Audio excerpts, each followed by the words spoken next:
My name is Siri Hustvedt, and I am here to talk to Susan Bee, whose show has just gone up at the Air Gallery in Dumbo, 155 Plymouth Street. We are here during what I think of as two viral contagions. Fires are burning on the West Coast, and the climate seems to be tipping toward catastrophe. And it seems more likely that the current occupant of the White House will not accept the results of the election unless he wins. So I think it's a good time to be talking about these paintings, actually. What is art for, right? What are we thinking about? I think that art, good art, is about thinking otherwise, thinking against all the deadening cliches and authoritarian discourses. And those exist, by the way, inside and outside the art world, or what is called the art world. I think that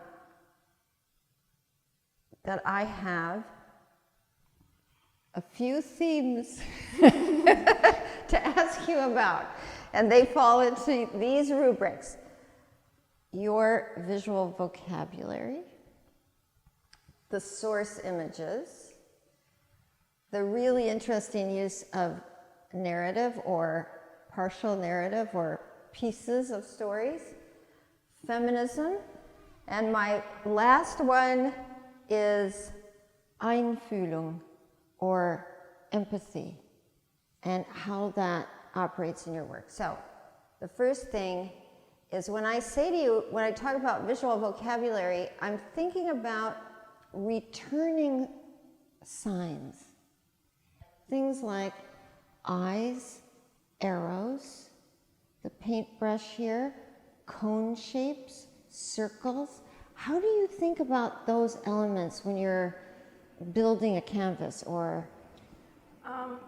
Well, I think that I notice in a lot of these, there's a certain repetition of form. For instance, there's a sun that seems to shine through a lot of them, and the sun is always slightly different, but when I kind of assembled this work in this room, there's 23 paintings in this show, which is called Anywhere Out of the World, which I think at this point is a really good title for a show that's been postponed since March because of the pandemic.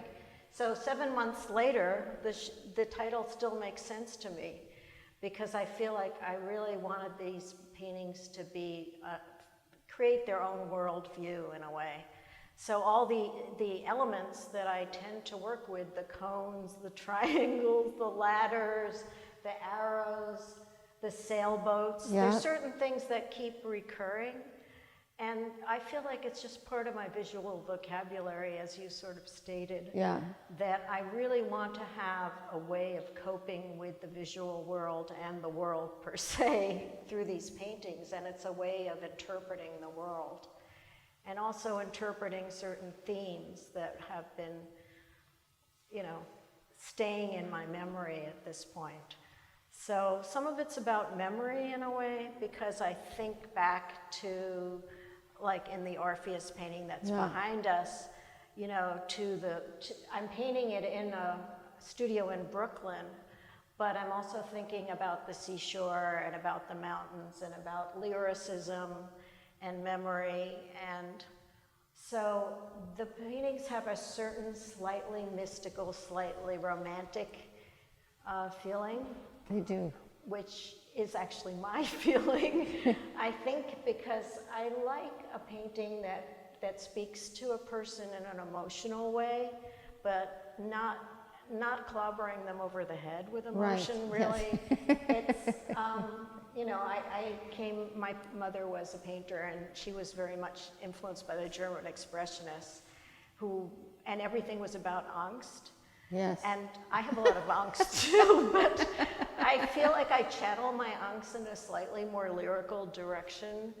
And I think when you brought up the theme of empathy, I think at this point in our lives in the United States under Trump, Yeah. I think these paintings that are from 2017 to 2020 really reflect the era of Trump. Yeah. In the sense that I found myself retreating into the studio and wanting to create a different alternative space. Right.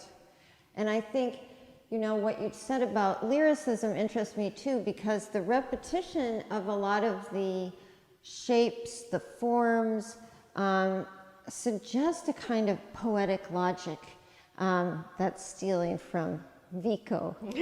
But he talked about poetic logic as part of, human beings and part of embodied human beings. So I do sometimes feel the presence of a poetic sensibility of moving this vocabulary around to create images that you want to read. I'm always reading your pictures. Now, I don't think there's a solution. It's not like a puzzle and you solve it. But I'm drawn to them because it gives me pleasure to read them in a way that I don't read every painting. Yeah, I think that comes out of my work with poets and being married to a poet and living among the poets. And the poets and writers, as yourself, have been my main audience in a way. They're mostly the people who collect my work, who are interested in my work. And I think it's because I have a somewhat poetic sensibility.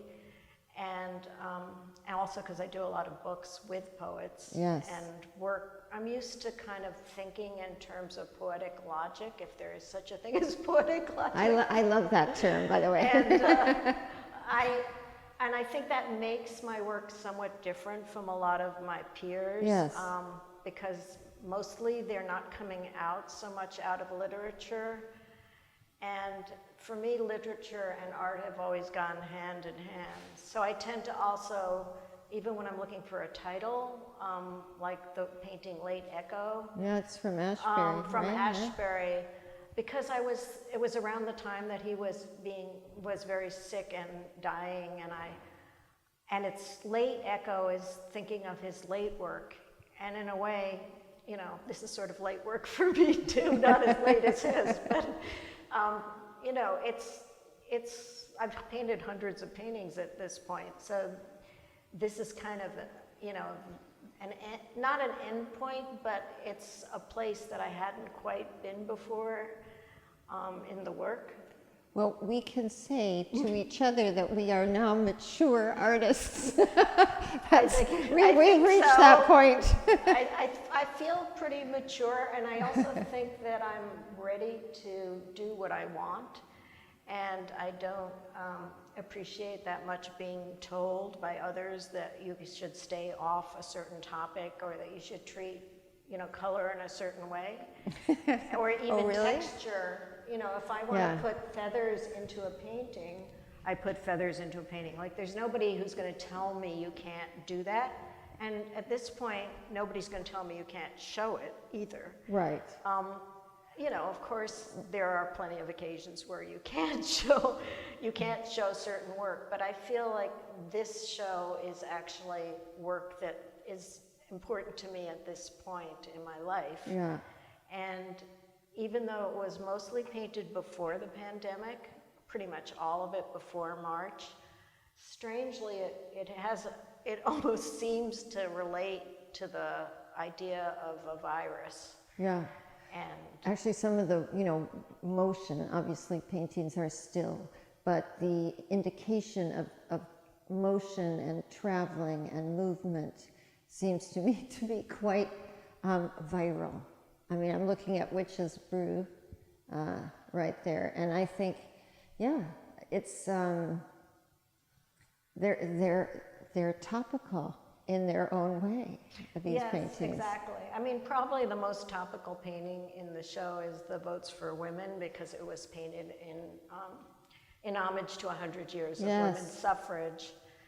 But otherwise, the paintings are topical in their own way. Also, during the time that I painted these paintings, I was traveling a lot. So a lot of the paintings are based on something I saw abroad, like either in India or Israel or Spain, a lot of Belgrade.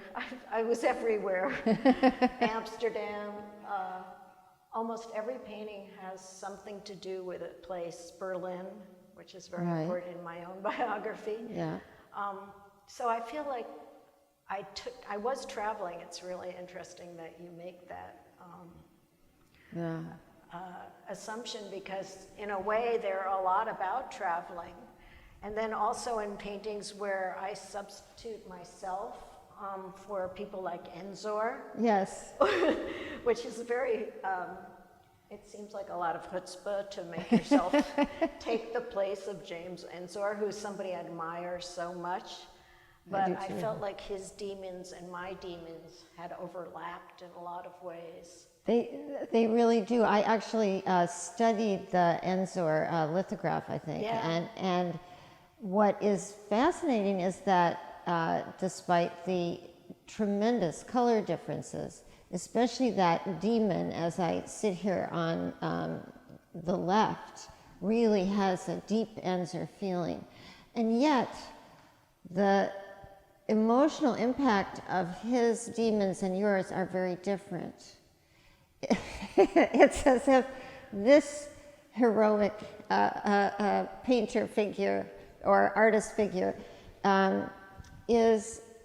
has a better relationship with the demons. I don't know what you think. I agree with that, actually, and a couple of people have noted it to me. I think my demons are friendlier than his. Yes. Like, I felt, actually, as I was painting the demons, even though I was inspired by Enzor, I felt like they were my demons.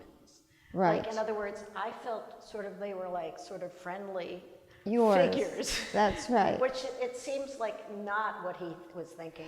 No, exactly. And I think, I mean, this could be, the over-reading tendencies of people like me, but by having a female figure in a painting called Demonology, especially since women have been demonized in the West for a very long time, that it creates a different relation. Yeah, I think so. I mean, I feel by altering the gender in a number of these portraits that were based on works by male painters, or even as in the Gustave Moreau, two of them are based on Gustave Moreau, but I tend to emphasize the women and make the women stars of the paintings as opposed to the men. And yet I sort of identify with people like Enzor and Munch, and even Gustave Moreau, and Chagall, who actually I never really took to before this show, but I've now done 3 or 4 paintings based on Chagall, and I all of a sudden started to read his work differently when I started to feel myself identifying with his figures. Right. And that's a very strange thing that can happen in a painting. It can happen obviously in writing, but in the painting it's also very tactile, because you're actually creating a figure in color. And then the identification that I feel with these figures becomes very overwhelming. Right. And I think it gives an emotional range to the work that wouldn't be there if I didn't kind of over-identify in a way. Like, they're kind of self-portraits without being self-portraits. Well, so this leads very nicely into the question about not all the paintings, but some of them do have a source, an original, something that you went to and then reinvented, recreated, and it's very interesting because the transformation in color, I mean, if you begin with something that's black and white, it's really very different. The Chagall, the colors again reinvent it, but I love this painting right behind me, Chanticleer, which is taking a fairy tale source. I always loved that name when I was a child. Yeah. And so we have mythology, postcards, 19th century illustration, and then particular artists that you've mentioned. I think you didn't mention Marston Hartley, who's one. Marston Hartley is actually a very important painter for me. Oh, and Friedrich.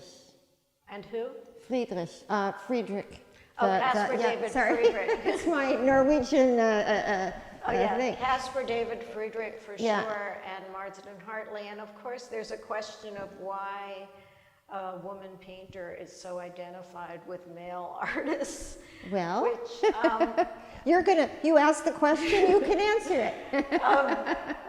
the answer is that these are the people that are speaking to me right now, and they're from the past, and what I want is kind of re-enter their space from the point of view of who I am now as a painter, but also because I feel those people had a great emotional scope that I really want to identify with. Right. And I realized that it could be problematic. You know, it could be viewed as problematic. Well, this is the thing. You know, when I was talking about authoritarian discourses earlier, I mean that, of course, in an obvious political way, but I think it infiltrates thinking of all kinds, and that includes art writing, it includes even forms of feminist discourse where any identification, it's called masculine identification, and that gets some people very riled up. I think I'm a great believer in, sexual and gender fluidity, and it is a strange thing and a terrible thing in the culture that many, especially heterosexual men, find it very difficult to put themselves into the place of a woman, or it's scary, it's frightening, it's a submissive act. But it's probably often easier for women to put themselves into a position of greater power. Yeah, I think it's also entering into the romantic space. Like with Caspar David Friedrich, I know he's a vexed figure in Germany, and he was obviously somebody that, the Nazis really liked, like Wagner. So for a Jewish woman to be entering into the space of Caspar David could cause problems, but mostly I just feel like I can take whatever I want from art history, and I can take whatever I want from the Bible, and it's mine, then it becomes mine, whether it's a Romanesque panel or an Indian goddess. It's not so much appropriation as an homage, generally speaking. Right. I feel like my work is more on the level of an homage, and it's not a critique, which makes it a little different from some people who take appropriating to a degree of critique. But in fact, I don't feel critical of a lot of these artists. I admire these artists. I don't feel that either when looking at the pictures. I do feel, so it's homage with difference. Right? It's and that you feel also that it's not a kind of, it's never a kind of brutal irony, right? Where you have a violent juxtaposition between two meanings. It's as if the meanings sort of move in. There is, however, humor and a certain wry feeling that I get from a lot of these canvases. And does that relate to some of the source material for you, or no? Yes, I think all my work has a certain sweetness and humor to it, and that's why it's not a bitter irony, you know. And that really differentiates this particular body of work from other people who tend to be more brutal in their feelings. That's because I actually identify with a lot of these artists, like Enzor and Munch, even though I'm sure they would have had nothing to do with me if they met me in real life. But I really find something about their level of emotional astuteness that I really want to capture, and plus I have a humorous feeling about it, because it is sort of funny to take Chagall at this point for a Jewish woman artist and like take it on. And in a way I thought, well, like in the one behind me where I made Chagall's self-portrait into my self-portrait Yes. at a younger age, but it looks a lot like the way I used to wear my hair when I was 10. And so I felt like I could take his work and make it my own. And that's sort of humorous right there, because I'm sure Chagall in 1914 wouldn't have been very happy to have me take his work in, 2000, maybe he wouldn't, 2018, 100 years later, really, almost, to the time that he painted his self-portrait, and to kind of appropriate it and then a little bit poke humor at it. Yes. I have to admit. I agree. I'm kind of putting the paintbrush in the eye of the artist. Yes, and you have got a lot of arrows, and you have 2 paintbrushes sticking right out of the palette there. Yes. And it does have a certain phallic feeling, and it does feel, it has humor. It is humorous, and when I was painting it, I think I wasn't even sure what my own attitude was after a while. Right. Because I started to see different things in it and make different moves than he had made. Like I put a sun in that's not in his painting. Right. His painting's all basically blue, several colors blue, and mine is like very colorful. And it's really almost an homage, and also I think I called it poke in the eye. Yes. So it's kind of, Which it is, literally. it's kind of a poke at, it's also a poke at Chagall, who's very venerated in certain circles, but... Well, he's become a bit of a cliche of himself. Right. Not that he is to blame, right? This is what happens to artists. And it has to do with these narratives or ways of perceiving someone where art begins to look sentimental. I think even when it's not, but the reception colors our perception of the work. Well, I think his later work is very some of it is. And I mean, I'm not so interested in his later work, but his work that he did when he was in the school teaching with Malevich and Radchenko is really interesting, and that's 1914 to 17. So I think he had a very, actually had a revolutionary tendency that he kind of lost later on. Yeah, well, it's but the I do like his sentimental, some of his sentimental work also, but not the late work. Right. But it's not so important to me that I should worry about his reputation one way or the other, except that I think that from the aspect of being a Jewish artist, which is not something that anybody seems to want to know about, he is kind of the one who hangs over a lot. That's right. A lot of the 20th century. Yes. Yes. Partially because he painted the shtetl, partially because he came out of the Holocaust, and all of these things that I'm not explicitly dealing with in these works at all, but that are of some importance in my life. That's right. Well, I think this is, brings us, so the narratives, right? So how do we read things? We're often, I think, unless you spend enough time with a painting, this is my little personal thought, is that you can easily decode or read a picture through these grander and what I think of as sometimes violent narratives about how you're supposed to see something. Because perception itself rests on expectation. People yoke together disparate aspects in time. That's Paul Ricoeur, very good on narrative. So it's part of seeing, and I guess what I feel is that you use that in your work as well, kind of flirting with the viewer.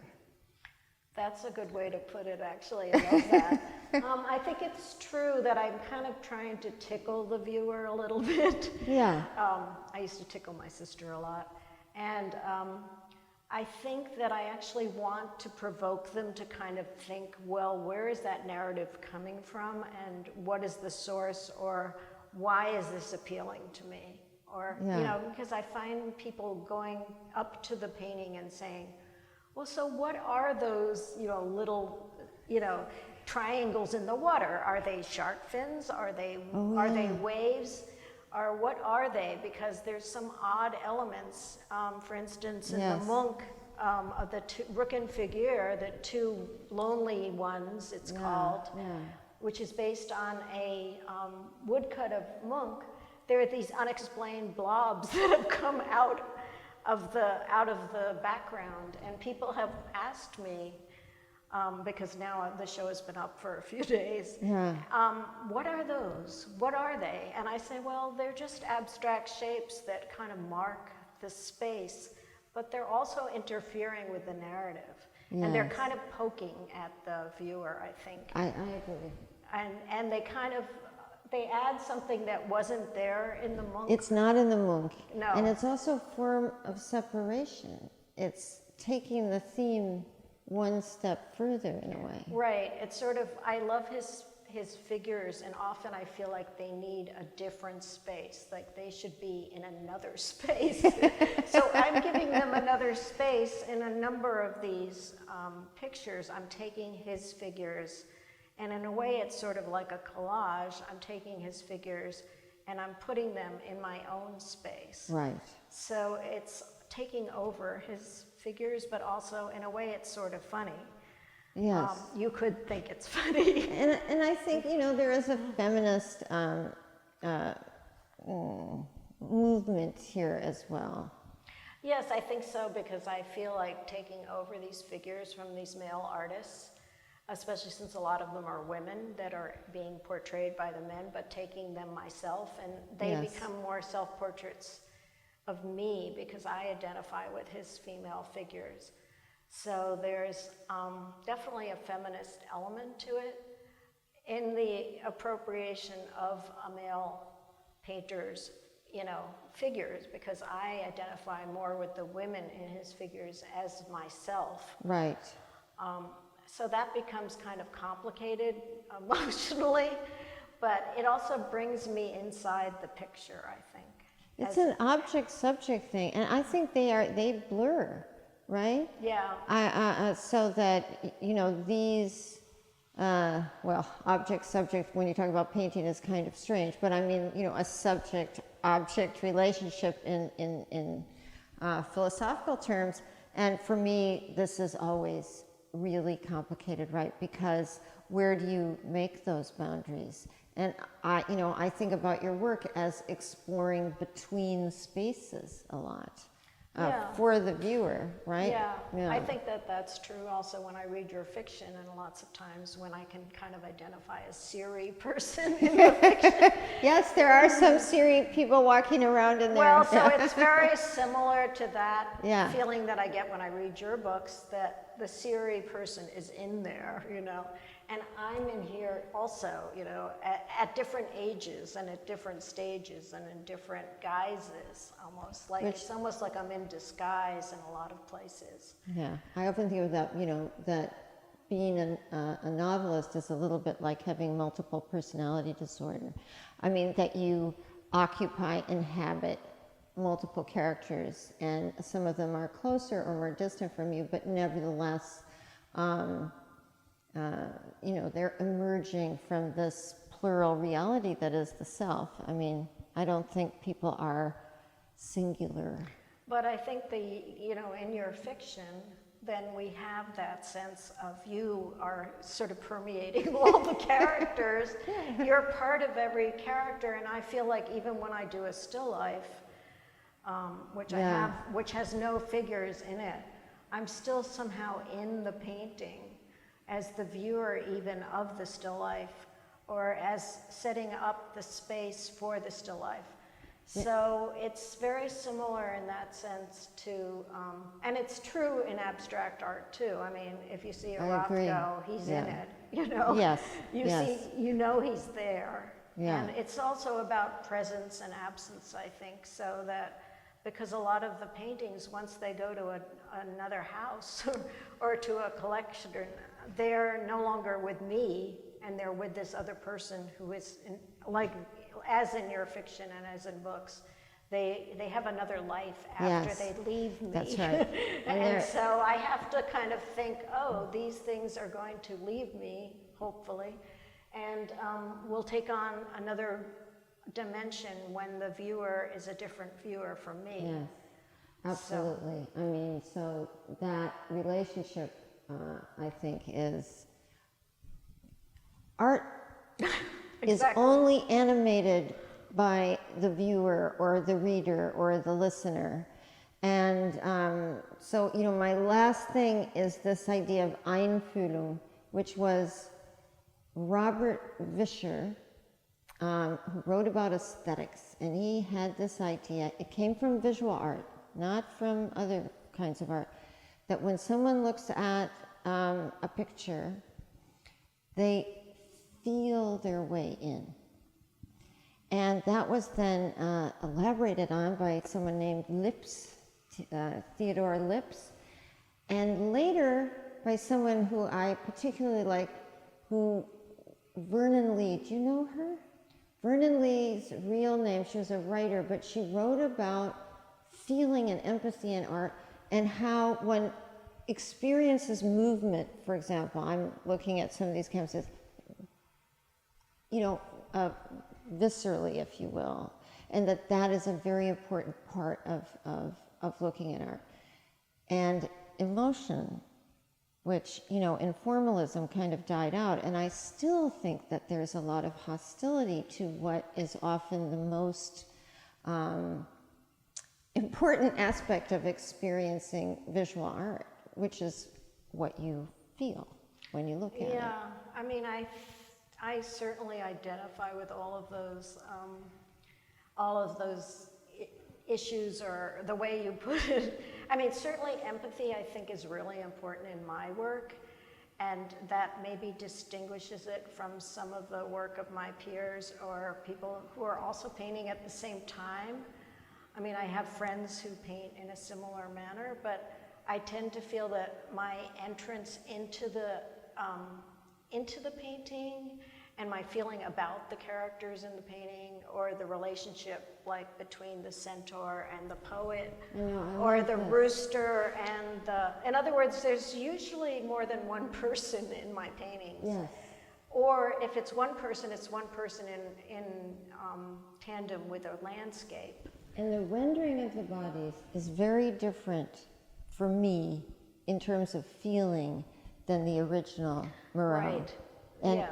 And we were saying, see, I thought it's the Moreau is a centaur carrying the body of a dead poet. And Susan was telling me that maybe it's a man in the image, which it might be. Right, and I made it into a woman. Yeah. And she's sleeping, not dead, really. She's definitely not dead. And there's a kind of gratitude and tenderness in her relation to the centaur who's been carrying her around apparently for quite a long time. And I felt the same with the Chanticleer. The relation that you create between these bodies is very different from the source material. Right. And I think that's where the empathy comes in. And also, I don't feel that distant from, usually when I decide to work on a subject, I actually enter into it and I feel very empathetic. Like, that's why the devils started to seem very... Yeah, they're kind of they nice. seem very cheerful to me. Even though some people find it kind of a horrifying painting, but... And then the rooster that Enzor put into the print, which I actually didn't know what it stands for, but I just had to have that rooster because I felt the rooster crowing was a very important symbol in the painting. Yeah. And I empathized with the rooster also. I mean, what happens is that, you know, since these paintings are in oil and enamel mostly and sand, and they take a long time, Yeah. and every layer has to dry, there's time for me to start to feel a lot of things about. Well, I visited you when paintings are underway, and so I've seen some of the changes that have taken place over time when I come back and I see it again. So they are there's a progressive movement, I think, of this, and that is, I think, very important to feeling, right? It's kind of builds. Yeah, and sometimes they take place over years. Like I sometimes start a painting 20 years ago, and I've finished it recently. I mean, in other words, I put it away, and I'm not necessarily happy, and then I redo it, and I see other things in it. Right. So, you know, because oil paintings dry slowly also, there's a time element that things like when I found the feathers in my garden and added it to the painting, I was up in my studio working on the painting, then I came to the garden and I saw the feathers that were strewn around the garden, and it seemed like it had to be in the painting. Yeah. But there's a spontaneity to some ideas that come, and then sometimes I reject them and paint over it. Yes. So it's not like, you know, the first layer is the first layer, and as you've seen, I've changed things over time. Yeah. Because there are a lot of editing or rethinking. It's not, these paintings are not like complete at first, you know, the first time I start working on them. Right. So that's part of the process, I think, is that there's many layers and there's many thoughts that go into the painting. Well, I, for one, think that these are good paintings for now, and that the feelings they evoke are good for us who are living in a period when brutality and cruelty seem to be the order of the day.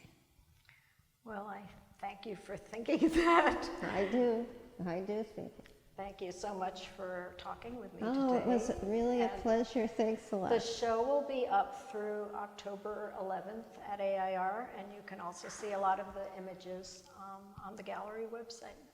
So, yes, thank and you can make Siri. an appointment to come in. Yes, and make see an them in appointment to person. come in and see them in person. Yeah. And I really thank Siri enormously for this great conversation. And thank you for making these paintings.